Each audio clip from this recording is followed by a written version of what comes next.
balik tayo dun sa cost of education. Miss Patricia, ano yung mga cost components nung yung nakatapos or yung pinapag-aral mo ngayon sa Lourdes, yung bunso? Like ano mga, aside from tuition? Kasi meron silang mga club sa school, like yung youngest ko, nag-join siya ng club, yung football club. So, of course, gusto niya yung expensive na, yung shoes na... Apparel? Yeah, oo, yung apparel so, na... aside from the school uniform, may school uniform naman? Yes, oo. They have, school uniform. Aside from yung school uniform, yun nga yung apparel for yung football club na sinalihan niya. Other expenses, Mami Nora, yung naalala nyo, nung elementary, high school, yung apat yung anak? Yung naikwento niya, sir, na ground nung anak niya. Oo, nung ako kasi, masyado ako sa anak ko. Sinabi, ma, may junior and seniors prom kami. Naku, sige anak, dadaling kita kay Junjun Kambi, pa-designan kita ng damit. Pinadesignan ko ng damit.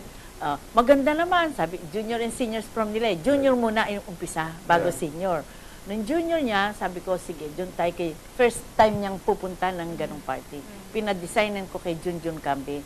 Hindi ko siya binilang ready-made.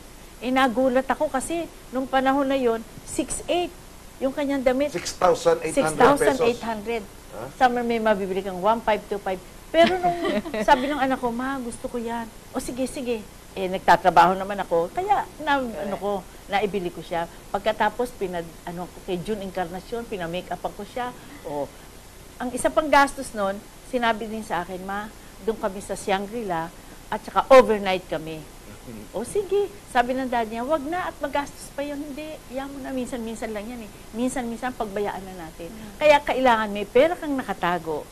All the time, pag yung mga extracurricular ng anak mo, may maibibigay ka nang hindi siya nahuhuli. Tsaka yung ngayon, talking about hindi mahuhuli, ngayon yung mga other tools of the trade or educational tools natin, nandiyan ng computer, nandiyan ng iPhone, iPad. Yung mga estudyante, naka-iPad hindi na nagno-notebook.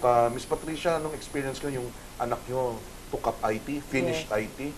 So, talagang aside from the 150,000 per school year, additional costs. Yes, additional costs kasi kailangan namin siyang i-provide ng computer kasi kailangan yan sa school dahil he took up IT nga.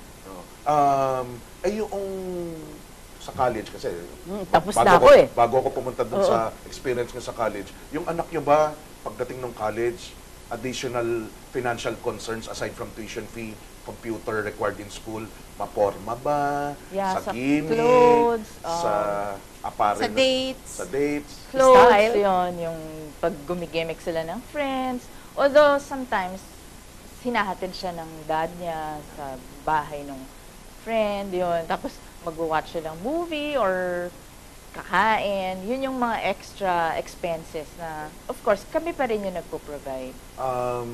Kung iisip tayo, Mami Nora, dahil apat ang tinapos nyo na pinatapos nyo, kung magkano man yung binayad mo sa tuition, parang ganun din, equal yung non-tuition na gagastusin mo.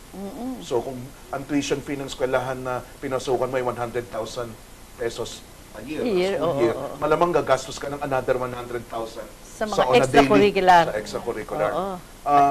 Paano nyo, because you were working, yes, I'm keep on working. saying you were working, si Ms. Patricia is also very much a professional.